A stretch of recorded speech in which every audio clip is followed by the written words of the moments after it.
Yeah, she does some writing for websites and things like that. So Well, welcome cool. to healthcare. Thank you. Very exciting. Very new world, but it's fun. Yeah, I'm glad to have you. She's actually she's trained at Oxford University in writing in English. Oxford, UK. Yeah, just for 1 year. I went Oh. to study abroad for a year and wrote a lot. So I've always cool. wanted to go to Canterbury because I want to read Chaucer's opening dialogue in the Canterbury Tales. I've always wanted to do that That's in very like worthy. ye old English. I hear it's like, I mean, the university is supposed to be just absolutely amazing, like beautiful. So definitely go. I've never been, but it's on my list as well. Cool. Very cool. All right. So Freddie, I'll tell you who nominated you. It's Mara.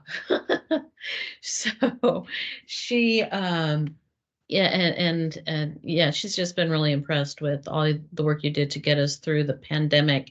So it's still so the pandemic, it's a point in history. It's absolutely a point in history. And we're just now starting to look back at it because we're still kind of coming out of it and it's still kind of lingering.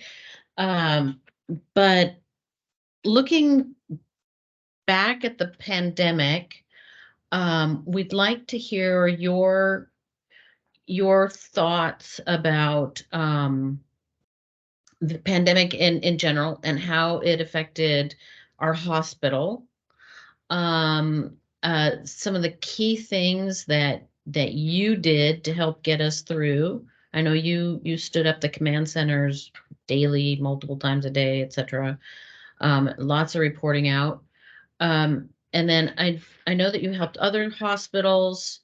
And then like as we go through it is if there is like one particular um, instance or happening or interaction that you had that really sticks in your head. Like right now, what did you just think of? Did you think of one particular thing, one particular interaction? Um, tell us. We want to know that some key things that were really impactful to you. Wow, that's like a lot to say, especially because COVID. We were 3 years through COVID. Um,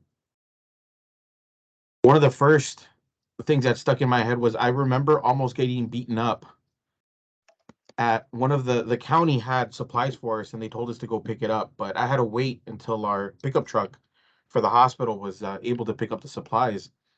So I was there waiting with our stuff, and this long-term care facility showed up and they were trying to take our stuff because everyone had certain equipment allotted to them and you couldn't take any more or any less. It just, this is what you got, so you had to take it.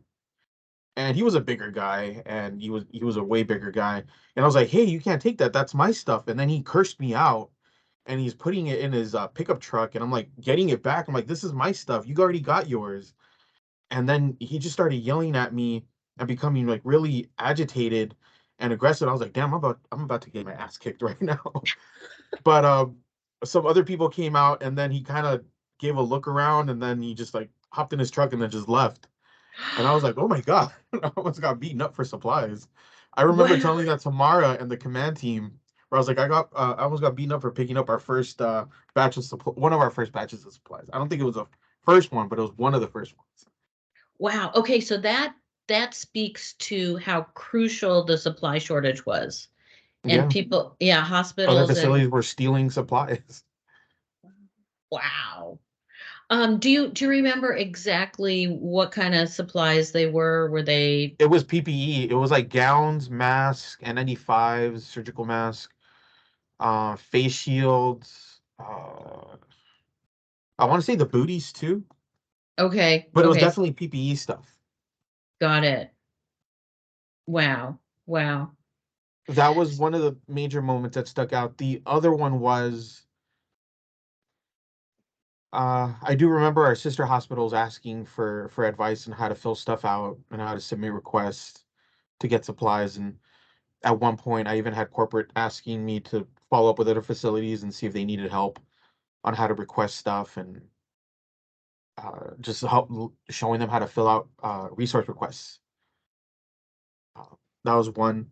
The other major moment was when I had to work with our congressional rep to get the field hospital. I mean, that was the first time I ever worked with a member of Congress. Oh, that's huge. So you were instrumental. Who were the key players in standing up the field hospital? It was So, me, and then it was Miss. She used to be in charge of our outreach. Our not our outreach. Our what is it? foundation? The foundation. It was Miss. Oh, Marianne. Yeah, Miss Marianne Shern. Marianne Shern, our Yeah, foundation president. yeah. So I worked with her, and then I worked with. He's also a member of the foundation. I think he used to be a lawyer. Uh, I don't remember his name, but I remember working with our congressional representative, and I think it was his assistant. I still have the picture of his business card. But I remember getting on phone calls with them and getting all the paperwork started on securing the field hospital. And then walking the Army Corps of Engineers through our facility and then selecting the location for the alternate care site. Where is this guy?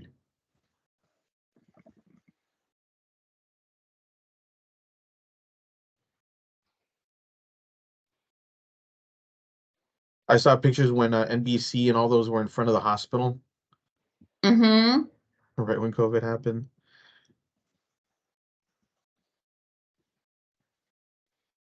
Michael S. Herman, House Appropriations Committee, Subcommittee on Homeland Security. Oh, Homeland Security.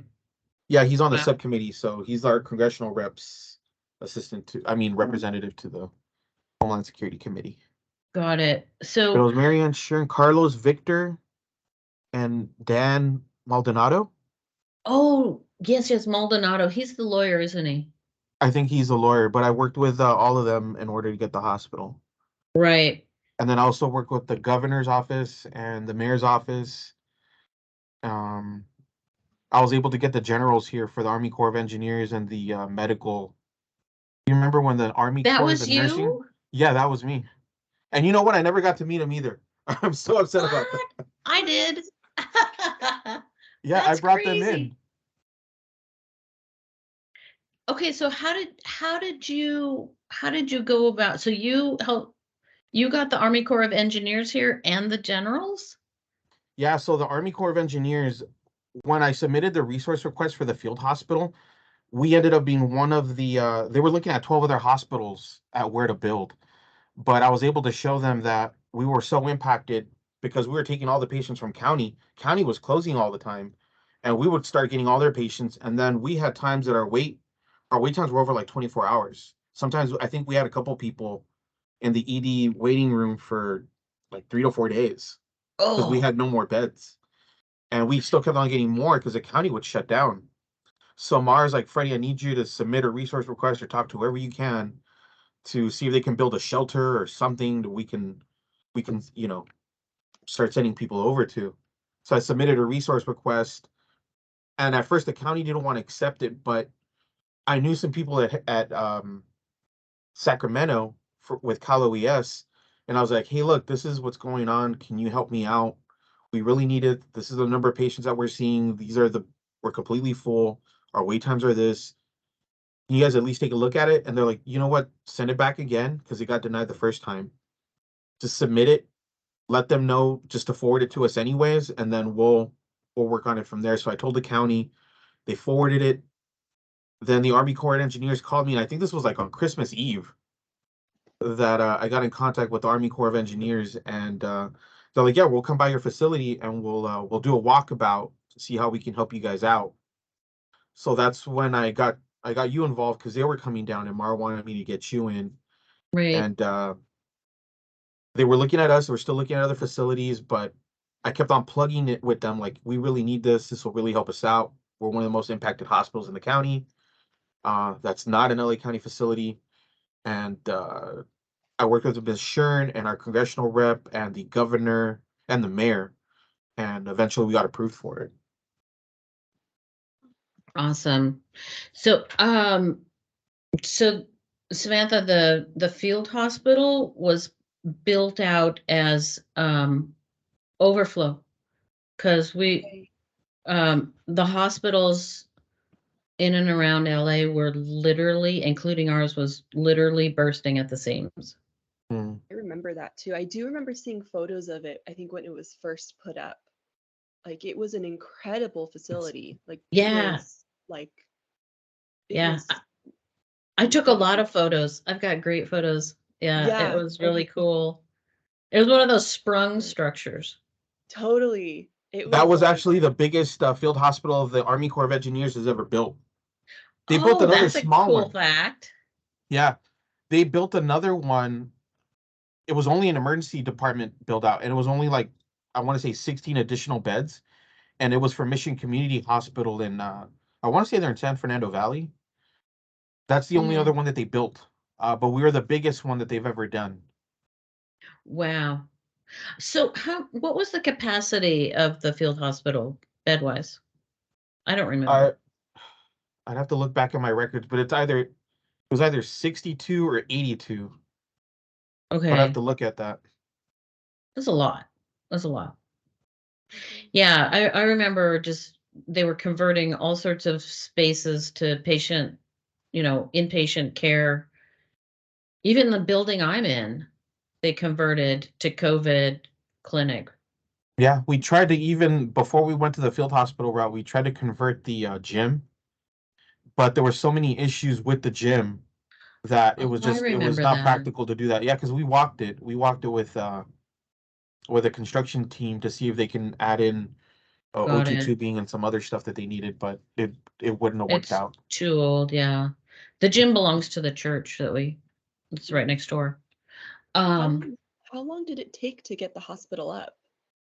It Like took were about they rather quick with it? No, it was supposed to be quick, but unfortunately, we live in California and everything's so regulated here. So really, it takes about the Army Corps of Engineers under 30 days to set up spring structures. But because this was California, there was so much red tape to had to go through. Like, we had to get the governor's office involved. We had to get the state fire marshal involved.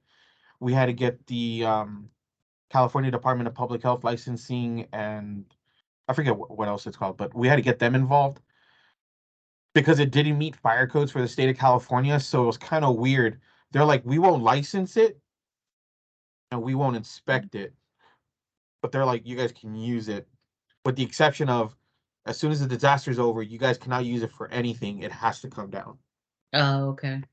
Yeah, so it Okay. was one of those weird things. It was like, you guys can use it, but only because it's COVID. But as soon as this is over, this all has to come down. Got it. Got it. And okay, and the generals, so you were instrumental in getting the generals to visit, Yeah, so what happened was, we ended up needing staffing, right?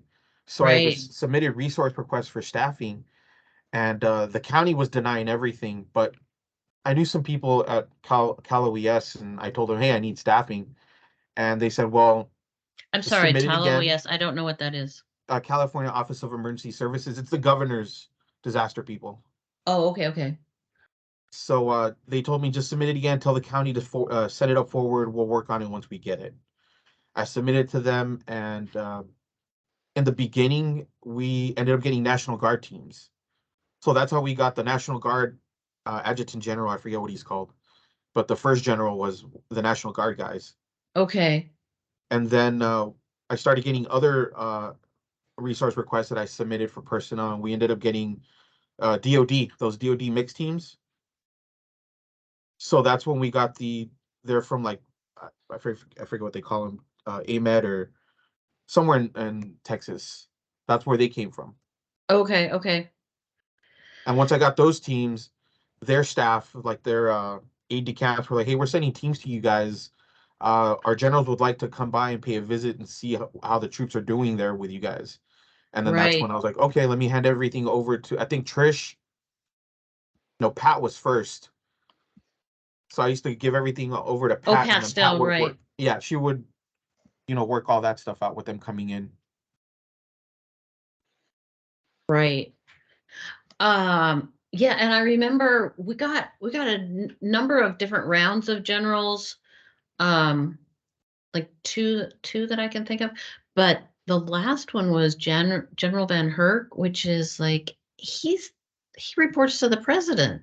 Yeah, I think You he's a, can't get any higher. He's like in charge of all of North America. yeah, I hear his name pop up in regard to things that are going on now. So yeah, and I think we came out in an article of Stars and Stripes, or we were yes, mentioned yes, in yes, it. we did. Oh, We did. We did. Yeah, so all those other generals came in, and then that's when his office came in, and they're like, "Hey, we'd like to come by and pay a visit too." So Freddie, what would you say are uh, are the biggest issues that the pandemic posed for White Memorial that you helped mitigate, that you helped Obtaining supplies and find? equipment, obtaining personnel, and then I guess under equipment and supplies, and then personnel, and then obviously the field hospital. Yeah. And you And also go ahead. no, and then just also just helping us recoup our money. Oh, that was kind of huge. Yeah. Um, so recoup our money, is that like Reimbursement through through FEMA. FEMA? It is FEMA money. Okay, okay. Okay. And then also you were instrumental in keeping us organized with the daily command center calls. And sometimes for a while they were multiple, like a morning and an evening. When we first went on Eternal Disaster, the first 3 months we did dailies, because I remember we were talking on the weekends, Yep, I remember.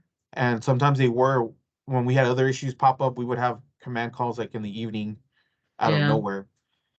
We had Yeah. calls on Christmas Eve, Christmas Day, Yes, I New Year's remember. Eve, New Year's Day. Yeah. So just Yeah. keeping all those calls and then keeping everything organized, and anytime somebody needed a copy of a document, or like when we declared a disaster, submitting that stuff.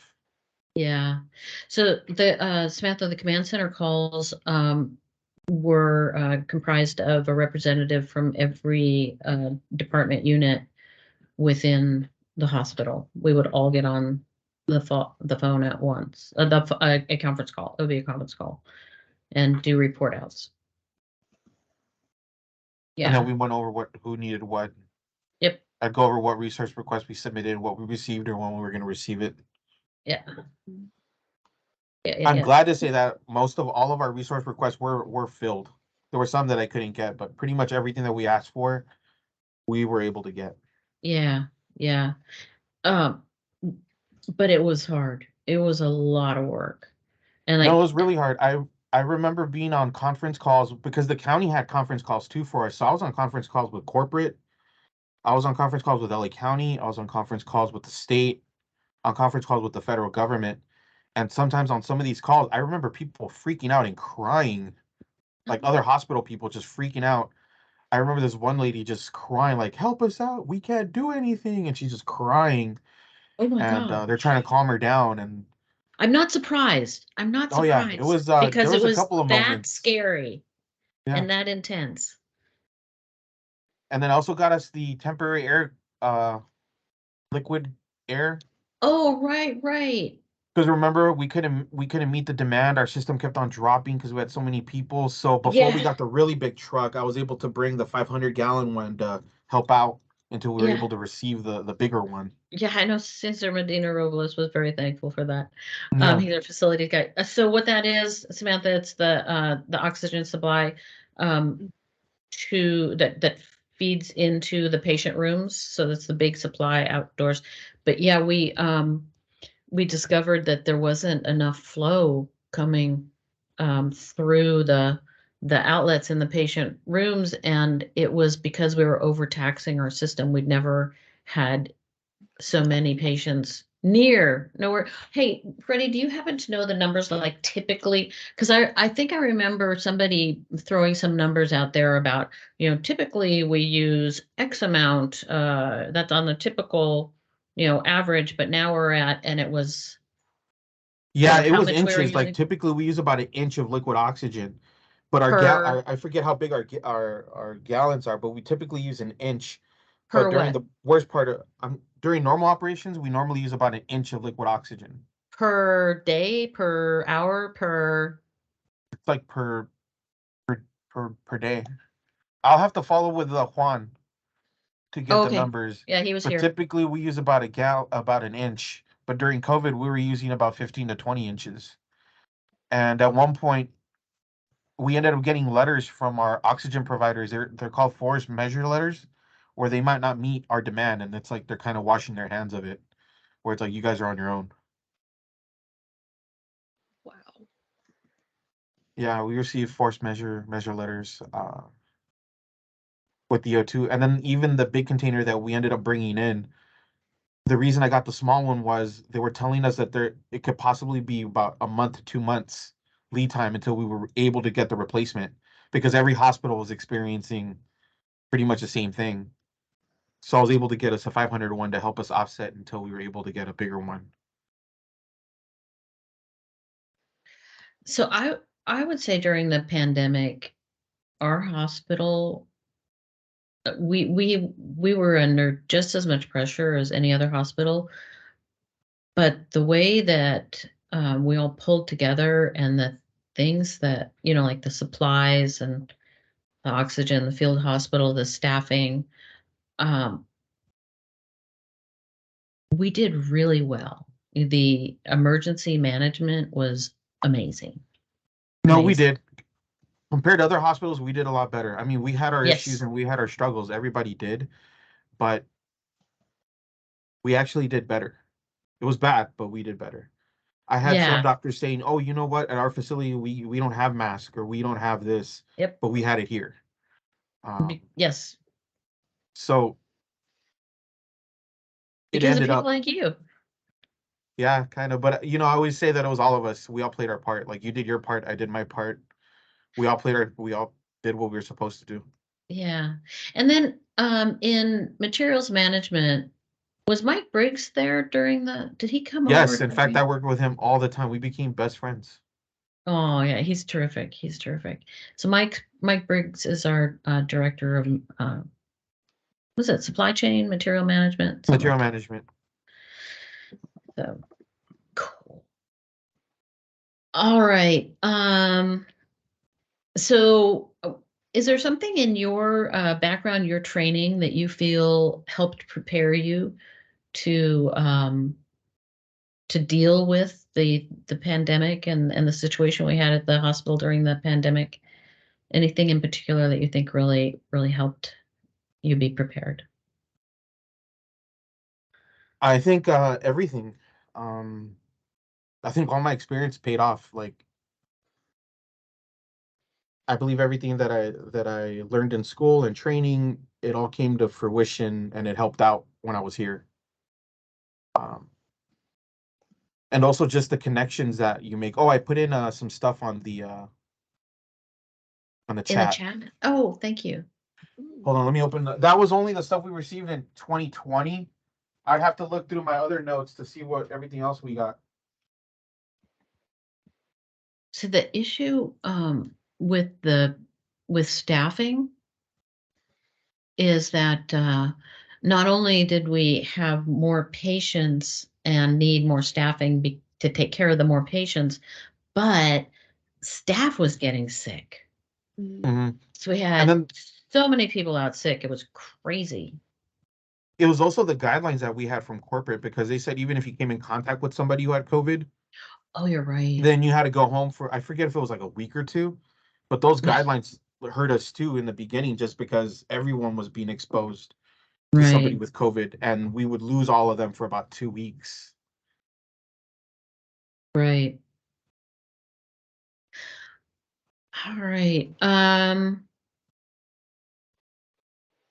to think. Anything else? Any other incident? Looking back, like when you tell the tale 10 years from now, what are you gonna say? You're sitting around talking to some young folks who didn't go through the pandemic. What would you share with them? That it was the scariest time because I remember, some of our employees got to go home or not go home, but work from home. I never did. I had to be here every day, and I remember the first 2 months I was here every day, even on Saturdays and Sundays because stuff was happening. And I'd come in. I remember sometimes those days I would be here even longer than I would typically. And when Mara put me in charge of our COVID command center, I remember showing up really early and then leaving really, really late. And, until I was able to hand stuff over to somebody. Yeah. But it was real. And we had so many people saying that it wasn't. Oh, that's right. Yeah. And I forgot about that. yeah, It's we like, had people saying no, that we there were are real, lying. we have really sick people here. Yeah, I think we had people trying to sneak in on campus because they were saying that we were lying about COVID. There were some weird things that went on in the early days and of the pandemic, and there were so many unknowns. I remember being very frightened about, how do you catch it? People were even they were having groceries delivered and leaving them outdoors for a couple days Mm.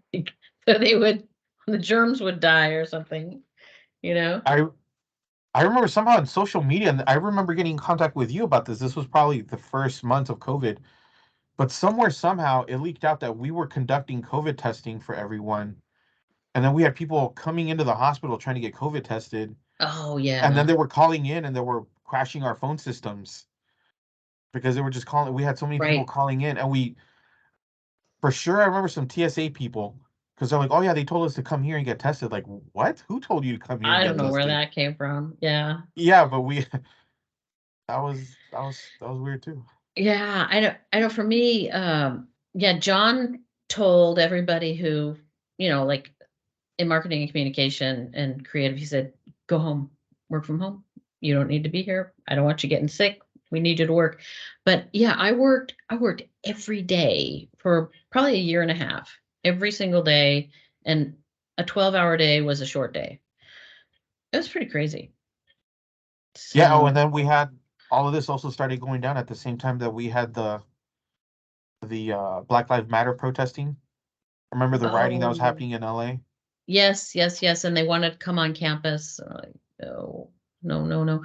Oh, and I also remember when the vaccine first rolled out, we had, we had people trying to crash. We had people sneaking in to get the vaccine, lining up with the employees. Like, Yeah. hi, what are you doing here? But I remember working with Abby during the protesting to draft the letter. We Mhm. never ended up sending it out, but we drafted the letter for essential workers, so that way if you were stopped by PD, you could show them the letter and they would let you through the lines. Oh, that's I right. remember But I that helped being Abby draft the letter because I remember Pat told me to work on that just in Yeah, case we needed it. So I also helped out with that, with drafting the letter. yeah. where There was a the people who were trying to deny COVID, they were trying to break onto campus to gather like evidence Gather that it was evidence real. that, yeah. Oh my gosh. I don't know what they thought they were gonna find, but that's incredible. And so you guys just like, I mean, just security took Yeah, care of just made getting sure that people everyone out. was wearing their badges because visitors weren't allowed on campus. So if you were Right. here, Mhm. you were an employee and you were sick. Yeah. So it was just making sure that people weren't trying to sneak onto the facility. Right. Yeah, and they were So very strict about no visitors on campus. And it was also, it was really hard on families who, and loved ones who they just had to drop off your sick family member. You couldn't go in with them, you couldn't be with them. Mhm. So it was really weird, really scary. All right, Freddie, thank you. I hope that Um, it helped. oh my gosh, there's so much to write about. There's so And what I love about this is that we're really documenting history. Absolutely. Mhm. Well, you know what's You funny, know, Mara? Uh, last month, Mara was like, "Hey, I need some dates for when we did stuff because we're still applying for reimbursement." And she's like, "I don't know okay. when we started closing these down. Can you go back through your command notes?" And it was Oh, really funny because she gave me like a whole time period, right? I'd be like, "It was great if you could give me dates," but instead she's like, "Oh, look from this day to this day." So I had to go through months and going through oh, all the command interesting. notes. I was like, "Oh wow, like we did this. Oh man, this happened. This is what we submitted." So going back, kind of like stuff that I forgot just came back. I was like, "Oh wow, yeah, we did that." And just talking with you today, the same thing's happening with me. It's like, oh yeah, it seems so long ago. I Yeah, but know. it only happened 2 years ago. I think that all of us were here when we needed to be here. It's just like I was just telling you, I feel like everything I've done, all my certifications, everything, it all came into play. Um, it all worked out, and we all did our part. You did your part. I think that we had really great leadership. Mara and them, they stayed cool, calm, and collected. Yeah, and John. Yeah, it Yeah, really helped out. and And Pat Stone. Yeah, yeah, Pat, I think everyone was here. Like everyone that needed to be here at this time it was just right. Like everything just it went right. And yeah, we did, hindsight, we could have done some other things better. Honestly, it's like we did our best that we could at the moment. and we We did. did mess up a little, but in the long run, we did so much more good out of it than anything else. Yeah, yeah. There are always things you do differently, and then also we weathered. We dealt with the daily crises, I think, better than most hospitals. Oh yeah, we were rolling with punches. It was very Yes, that's interesting what it that was. COVID quickly overwhelmed all of our systems, like everything. Like even for emergency management, at one point, like we have plans for everything, but at one point, all of our plans were just useless. They became useless really fast. And it's just because we were never meant to deal with a pandemic that was this big, right? Because even for our Yes. supplies, like we have other providers, but the whole world was going through the same problem, and suddenly all of our providers of equipment like ran out. It's like everyone. It was really crazy. I've talked to other emergency managers and said like this overwhelmed our system so quickly. And I actually blame the federal and the state and the local government because I remember some of the first equipment that we were getting from the federal government was expired and falling apart. I Yeah, remember remember hearing about that. we were getting all these masks and the straps were ripping off, and we even Right. had Yes, yes, yes. a task group buying the elastic and stapling them on, and we were receiving these masks just in case. I remember that we even signed a contract with the Army to re-sterilize our N95 mask with the hydrogen peroxide gas. We never used Oh, it. that's right. That's right. Yeah, We were collecting the masks to sterilize them and maybe reuse them, but we never yeah. did use. We always No, had but we enough had them for a fresh. long time because they told us to keep them just in case.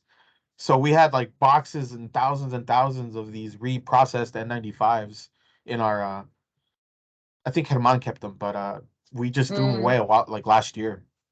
got it. Got it. Do you And have and like, oh, sorry. No, I was just wondering if you have like one big takeaway as someone who's gone through a big pandemic like this, that we can, like, the biggest lesson we could learn, like if you had to tell the federal government or the state or the local government what to do differently next time, is there like a big takeaway you have?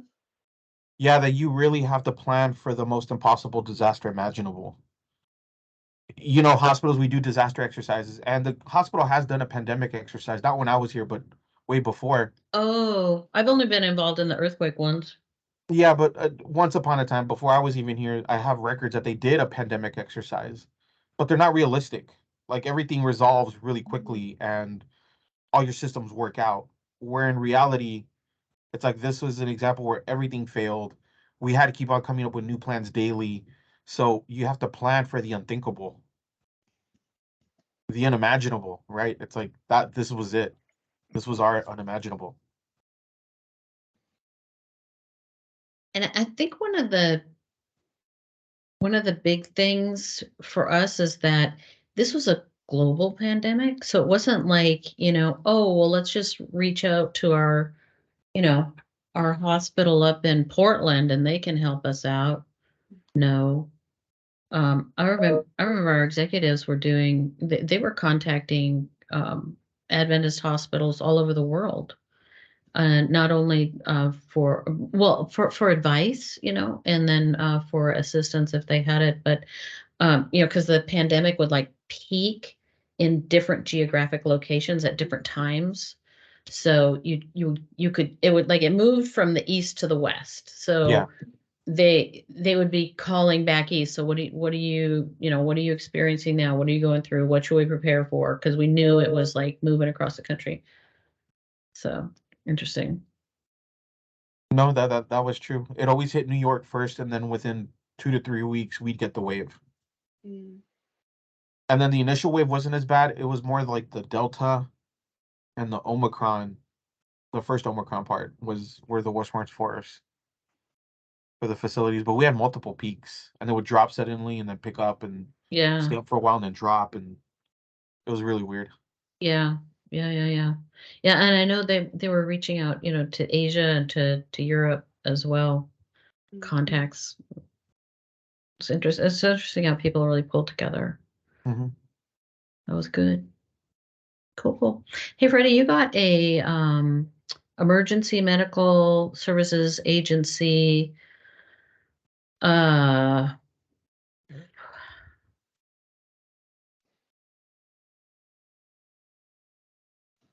did you get? They sent you. What is this? What is this? This is a hospital preparedness program. Oh, that's our grant that we passed our annual review for 2022. Agency completed the programmatic review of Adventist Health White Memorial's hospital preparedness program agreement. Da da da da da. Da, met the requirements of the HPP agreement.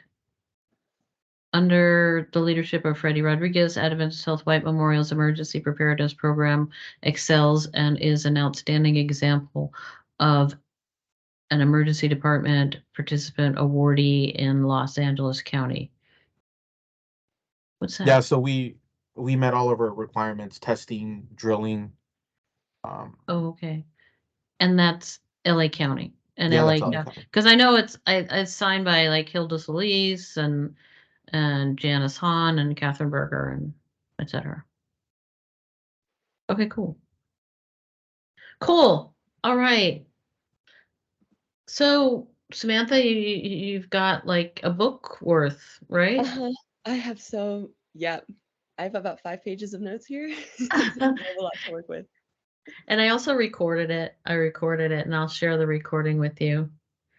And all right, cool. So, Freddie, what we'll do is we'll get a first draft ready, and I'll have you look at it. Okay. Let me know if you ladies need anything. Like I said, that's the supplies that I listed. That was just for 2020. I can go back and look at the notes and see what happened for 2021 and 2022. Okay. And then I guess I'll just email it to you, or do you want me to still put it on this feed, on this If meeting you could feed? email it to me, that would be better. Okay. I've got an awful lot of, meeting chats going on. No, I know. I hate it too. And then you can't delete them, so all it does is just keep on adding up. Yeah. Yeah. But I can search email better. Yeah, yeah, email's better.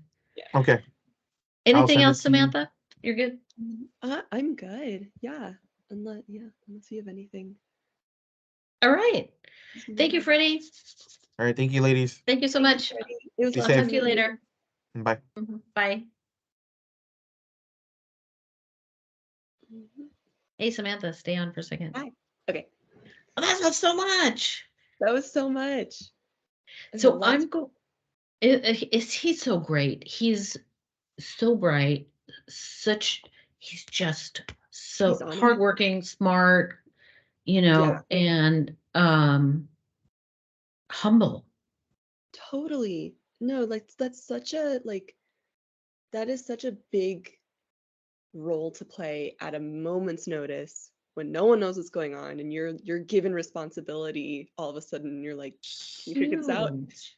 It's huge and scary and traumatizing and all sorts of things, but it's like I'm glad we're writing this story. Oh, me too. Me too. It's really worth capturing. So go ahead and if you want to, do you want to do like an outline first? How do you, maybe an outline and then have me look at that and then you'll do a rough draft, or how do you want to work? Um, yeah, I want to do this justice, like I think an outline would be good because there's so many notes to go through here, so I can start pulling out themes. Organizing it, and I'll get the recording to you. I'm gonna see how maybe I can download it and send it to you.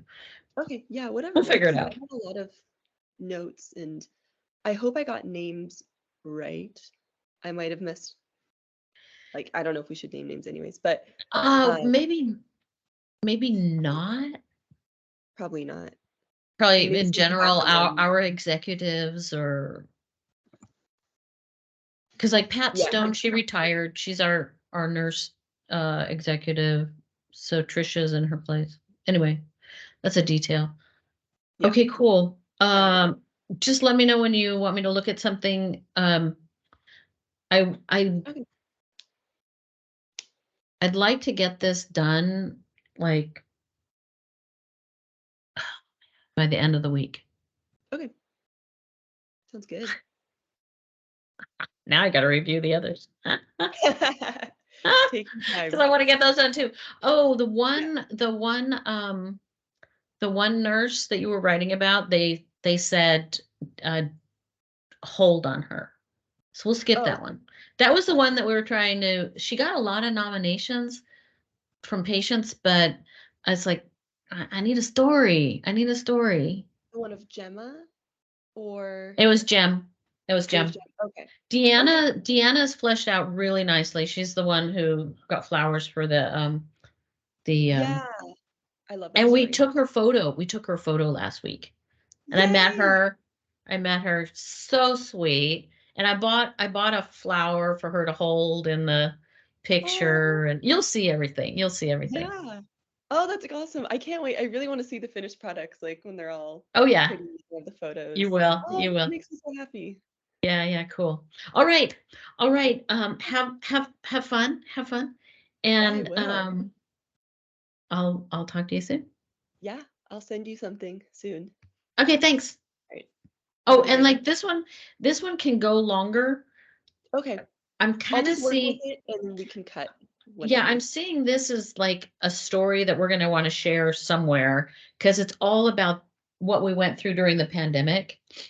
Yeah. And then we'll do a shorter version for like the poster on the wall. Yeah. It would be really cool to do like a little command center series or something. Because everyone has right, like he was saying, we all showed up when we needed to be there. Oh, I didn't ask him the destiny question. Do you believe in destiny? God's plan? Oh. Sounds like he does, because he was I alluding to that. He was alluding Mhm. to, we all were in the right place at the right time, and we Yeah. came together with, We all did yeah, what we had to do. And yeah. anyways, Interesting. yeah. Okay. We'll work. Awesome.